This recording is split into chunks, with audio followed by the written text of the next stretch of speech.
ఇందాక కృష్ణారెడ్డి గారు మాట్లాడినట్టు ఎకరాల మడుగు 25 ఎకరాల పైబడి దాని ఆర్హెచ్ ప్రకారం రికార్డెడ్గా 25 ఎకరాల భూమి ఉంది. ఆ 25 ఎకరాల భూమి ఈరోజు 2 ఎకరాలు కూడా లేకుండా మొత్తం మూసుకుపోయింది. ఈ మిగతా 25 ఎకరాలు 2 ఎకరాలు పోతే 23 ఎకరాలు ఏమైందో ఆర్హెచ్ ప్రకారం మేము పెట్టాము. దాని ఆర్టీఏ యాక్ట్ కింద అప్లై చేస్తాము. ఆర్టీఏ యాక్ట్ కింద అప్లై చేస్తే దాన్ని తీసుకుని మేము ఆర్డీఓ గారిని కలెక్టర్ గారిని కలుస్తాము. దీని మీద ఎవరెవరు ఆక్రమణలు ఉన్నారో వాళ్ళందరి పేర్లు నిగ్గు తేల్చాల్సిన అవసరం ఉంది. ఆర్డీఓ గారు కూడా దీని మీద చర్య తీసుకోవాల్సిన అవసరం ఎంతైనా ఉంది.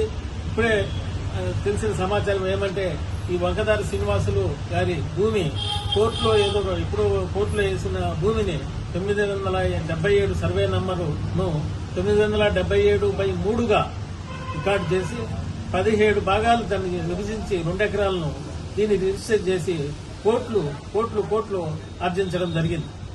మరి దీని వెనక ఎంతమంది హస్తం ఉందో, ఎంతమంది నాయకుల హస్తం ఉందో, ఎంతమంది ఉద్యోగస్తుల హస్తం ఉందో ఇదంతా బయటకు వచ్చేంత వరకు వైఎస్ఆర్ కాంగ్రెస్ పార్టీ బస్టాండ్లోనే టెంట్ వేసి నిరాహార దీక్షకైనా మేము కూర్చునేందుకు సిద్దంగా ఉన్నాము. ఈ అంతా కబ్జాదారులందరినీ తుదముట్టించిన దాకా వైఎస్ఆర్ కాంగ్రెస్ పార్టీ నిద్రపోదని మీకు తెలియజేస్తున్నాం.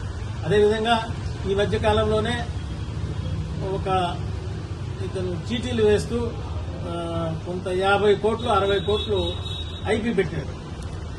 ఐపీ పెట్టిన తర్వాత ఎంతో మంది పేదలు నాతో కలిసిన వాళ్ళు ఉన్నారు. వాళ్ళు ఏదో పూటకు తింటారు, దాన్ని కూడబెట్టుకుని చీటీలు వేసుకుని డబ్బులు ఎత్తి పెట్టుకుంటే దాన్ని మోసం చేసి ఇతను చేసింది అంతే. అతనికి అండగా నిలిచిన నాయకులు మీ కూటమి ప్రభుత్వం నాయకులు. ఈ పేదవాళ్ళ కుటుంబాలంతా ఎంతో మంది రోడ్డును పడి ఇబ్బంది పడుతున్నారు. వాళ్ళందరి దగ్గర డబ్బులు దందా చేసుకుని వాళ్ళందరి దగ్గర డబ్బులు వసూలు చేసుకుని కోర్టులు మీకు అందరికి మాఫీ చేస్తామని వాళ్ళకి హామీ ఇచ్చి ₹1,00,00,000 మీరు స్వాధీనం చేసుకుని వాళ్ళ పేద కుటుంబాలను నాశనం చేసేదానికి మీరు కూటమి నాయకులు చూస్తూ ఉన్నారు. దీనికి మేము కూడా చెప్తున్నాము. ఎవరైతే ఇబ్బంది పడినారో, ఈ చీటీలు వేసి ఇబ్బంది పడినారో వాళ్ళందరికీ కూడా మేము అండగా ఉంటాము. వైఎస్ఆర్ కాంగ్రెస్ పార్టీ ఎప్పుడు వాళ్ళకి తోడునీడగా ఉంటాము. వాళ్ళు ఎవరికైనా ఏదైనా అవసరం వస్తే మా పార్టీ కార్యాలయం ఎప్పుడూ మీకు వాకిలు తెరిచి ఉంటుంది. కాబట్టి మీరందరూ కూడా మా దగ్గరికి వస్తే మేము సహకరించేదానికి సిద్దంగా ఉన్నామని తెలియజేస్తున్నాం.